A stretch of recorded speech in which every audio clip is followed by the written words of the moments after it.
قرأ القرآن فاستظهره فأحل حلاله وحرم حرامه أدخله الله الجنة وشفعه في 10 من أهل بيته كلهم قد وجبت له النار।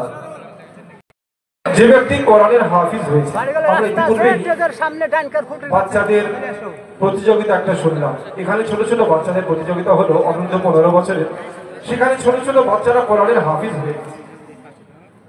একটা কোরআনের হাফিজের দাম কত আল্লাহর কাছে? নবীজি বলছেন, যে ব্যক্তি কোরআনের হাফিজ হয়েছে সে তো জান্নাতে যাবেই যাবে, উপরন্তু তার বংশে এমন 10 জনকে জান্নাতে নিয়ে যাবে যে 10 জনের জাহান্নামের ফয়সালা হয়ে গিয়েছে। জাহান্নামের ফয়সালা হয়ে গিয়েছিল এমন 10 জনকে সুপারিশ করে জান্নাতে নিয়ে যাবে একজন কোরআনের হাফিজ। এই কোরআনের মাহফিল থেকে আমরা যদি কোরআনের হাফিজ হওয়ার, কোরআনের হাফিজ বানার জজবা না নিয়ে যাই তো বড়ই আমরা কোরআন থেকে বঞ্চিত ছাড়া কিছুই নয়। এজন্য আজকের এই মাহফিলে আমরা অন্ততপক্ষে এই কথাটা নিয়ে যাই যে কোরআন পৃথিবীতে যত ভাষা আছে এর মধ্যে লেখা এবং পড়া এই দুটো বিষয়ে কোরআনের থেকে সহজ আর কিছু নেই।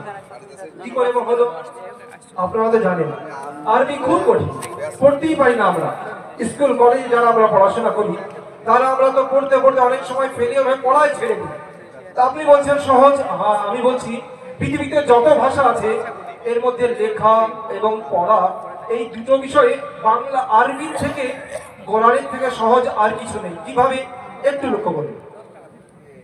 বাংলা আমাদের মাতৃভাষা, মাতৃভাষার অক্ষর কয়টি? মাতৃভাষা আমাদের বাংলা ভাষার অক্ষর হলো 52টি, আর আরবির ভাষা 28, 52, 30। 52টি মনে রাখা সহজ না 28টি মনে রাখা সহজ? প্রথম ধাপ, আরবি লেখা এবং পড়া পৃথিবীতে যত ভাষা আছে এর মধ্যে সব থেকে সহজ। এই জন্য আপনারা দেখেছেন বিভিন্ন জায়গায় ট্রেনিং হয় কিরকম, 23 দিনে 23 ঘন্টায় কোরআন শিক্ষা। আচ্ছা কোথাও দেখেছেন 23 দিনে 23 ঘন্টায় বাংলা রিডিং পড়া শিক্ষা, 23 দিনে 23 ঘন্টায় ইংরেজি রিডিং পড়া শিক্ষা? এমন তো নেই। কোরআন কি করে হলো? আল্লাহ পাক কোরআনে বলছেন, লাকাদ ইয়াসসারনাল কুরআনা লিযিকরি, আমি কোরআনকে মানুষের জন্য আমার শরণার্থে সহজ করে দিয়েছি। সুবহানাল্লাহ বলুন। কোরআন যদি সহজ না হতো এই 6 বছর 6 মাসে আমরা ইতিপূর্বে যে প্রতিযোগিতার অংশ দেখলাম, আপনারা ছিলেন না সেই সময়, যে সময় প্রতিযোগিতা হয়েছিল ওই সময় ফিল্ড ফাঁকা ছিল। ওদের মধ্যে একটা ছেলে আজকের প্রতিযোগিতা অংশ নিয়েছিল যে মাত্র 6 মাসেই পুরো কোরআন মুখস্থ করে নিয়েছে। বলেন, খোদায়ে পাক যদি কোরআনকে মানুষের জন্য সহজ না করতেন পৃথিবীর কারোর ক্ষমতা ছিল না 6 মাসের মধ্যে ওই 700-800 পৃষ্ঠার কোরআনটাকে মুখস্থ করে নেয়, যেটা মাতৃভাষাও নয়, যেটা আয়ত্ত করা আমরা কঠিন মনে করি। আল্লাহ পাক সহজ করেছেন বলেই আসলে সহজ। একটা বিষয় বলেছে কি, যে বাংলার অক্ষর 52টি, আরবির অক্ষর 28টি। 52টি মনে রাখার থেকে 28টি মনে রাখা খুবই সহজ। আরবির আরো কিছু বিষয় রয়েছে যেগুলো খুবই সহজ। যেমন আপনি বাংলার একটা অক্ষর যখন বাচ্চাকে লেখা শেখান, বা আমি ছোট ছিলাম তখন শিখছিলাম, স্কুলে গিয়েছিলাম, নার্সারিতে গিয়েছিলাম, আর সেই শেখার সময় আমাদের মাস্টারমশাই, আমাদের আম্মা জান, আমাদের আব্বা জান, আমাদের বড় ভাই বড় বোন, তিনারা যখন আমাদেরকে লেখা শিখিয়েছিলেন আরবি বাংলা কি করে শিখিয়েছিলেন, রুল বা পেন্সিলটা হাতে ধরিয়ে দিয়েছিলেন, ধরিয়ে দিয়ে ঘোরাও ঘোরাও ঘোরাও ঘোরাও, ঘোরাতে ঘোরাতে ঘোরাতে টানো টানো টানো টানো তোলো, একবার হলো, এবারে হাত ছেড়ে দিলেন, করো, আর ঘুরছে না, এই ঘুরছে তো আর আগে বাড়ছে না। অনেক কষ্ট করে ঘুরে ঘুরে ঘুরে ঘুরে একদিন গেল, 2 দিন গেল, 3 দিন গেল, 4র্থ দিনে অ লেখাটা আমাদের আয়ত্তে আসলো। আমাদের মাতৃভাষা বাংলা হওয়া সত্ত্বেও আমরা আমাদের বাংলার প্রথম অক্ষর অ লিখতে আমরা একবারে কেউ পারি নাই। একজন হাত তুলে বলুন যে আমি অ লেখাটা একবার দেখিয়ে দিয়েছিল, একবারই পেরে গেছি। কিন্তু খোদায়ে পাকের কত বড় ফজল, কত বড় দয়া, পৃথিবীর যত মানুষ আছে সমস্ত মানুষকে আমি গ্যারান্টি দিয়ে বলতে পারি একবার দেখানো হবে খোদা পাকের নামের প্রথম অক্ষর আলিফ, আরবির প্রথম অক্ষর আলিফ, একবার দেখানো হবে, একবার। শুধুমাত্র সে যদি চক, রুল, পেন্সিল, কলম যদি ধরতে পারে, শুধু ধরতে পারে হাত দিয়ে, বাস তার দ্বারা পৃথিবীর প্রথম অক্ষর আরবির, কোরআনের প্রথম অক্ষর, আল্লাহর প্রথম অক্ষর আলিফটা তার দ্বারা লেখা সম্ভব হবে। সুবহানাল্লাহ বলুন। চকবোর্ড বোর্ড নিয়ে আসুন, পেন্সিল নিয়ে আসুন, খাতা নিয়ে আসুন, রুল নিয়ে আসুন, হাতে ধরিয়ে দিন, লম্বা করে একবার টেনে দিন। পৃথিবীর যে বাচ্চা চক পেন্সিল রুল ধরতে পারে সেই আলিফ লিখতে পারে, সুবহানাল্লাহ বলুন। কিন্তু নিজের মাতৃভাষা বাংলাটা আমরা কেউ একবারে তো দূরের কথা, একদিনেই পারি নাই, দুদিনেই পারি নাই। বোঝা গেল পৃথিবীতে যত ভাষা আছে এর মধ্যে আরবির চাইতে সহজ আর কিছু ভাষা নেই।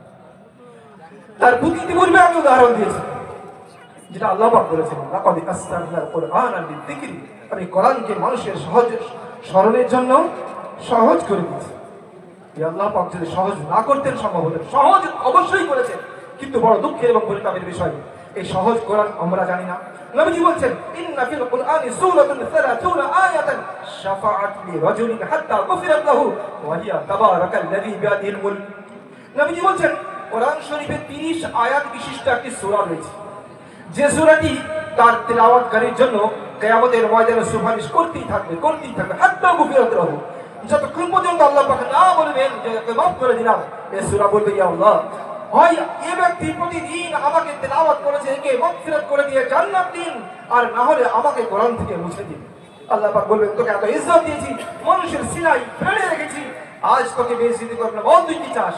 বলল, ইয়া আল্লাহ, এই ব্যক্তি প্রতিদিন আমাকে তেলাওয়াত করেছে, একে মাগফিরাত করে দিয়ে জান্নাত দিন। আল্লাহ পাক এই সূরার সুপারিশে তাকে মাগফিরাত করে দিয়ে জান্নাত দেবেন।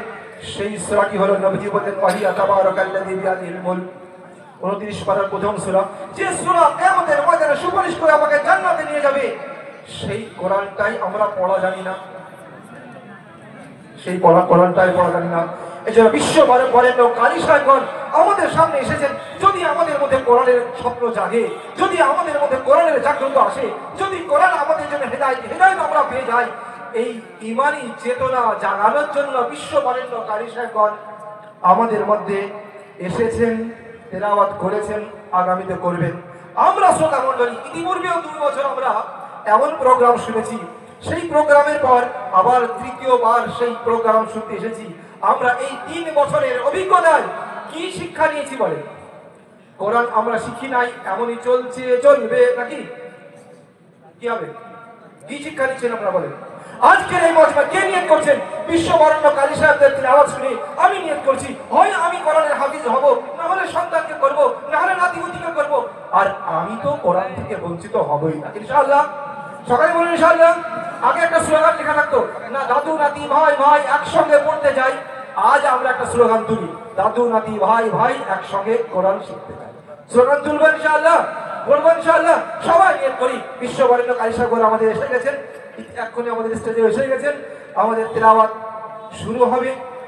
সুমধুর তেলাওয়াত শুনে আল্লাহ পাক কোরআনে যে কথা বলেছেন ঈমানদার সম্পর্কে, যে কোরআন এমন একটা জিনিস, ওয়াইদা তুলিয়াত আলাইহিম আয়াতুহু যাদাতহুম ঈমানা। আল্লাহ পাক বলেন, যখন কোরআন এমন একটা জিনিস, ঈমানদারের সামনে যদি কোরআন তেলাওয়াত করা হয়, এদের ঈমান বেড়ে যাবে। সুতরাং আমাদের ঈমান যে কতটুকু বাড়লো তার প্রতিফল দেখবো যে আমরা কাল থেকেই কোরআন যারা জানি না পড়তে শুরু করেছি, শিখতে শুরু করেছি, আর যারা জানি তা আমরা তিলাওয়াতের পাবন্দি করতে শুরু করেছি। করবো ইনশাআল্লাহ।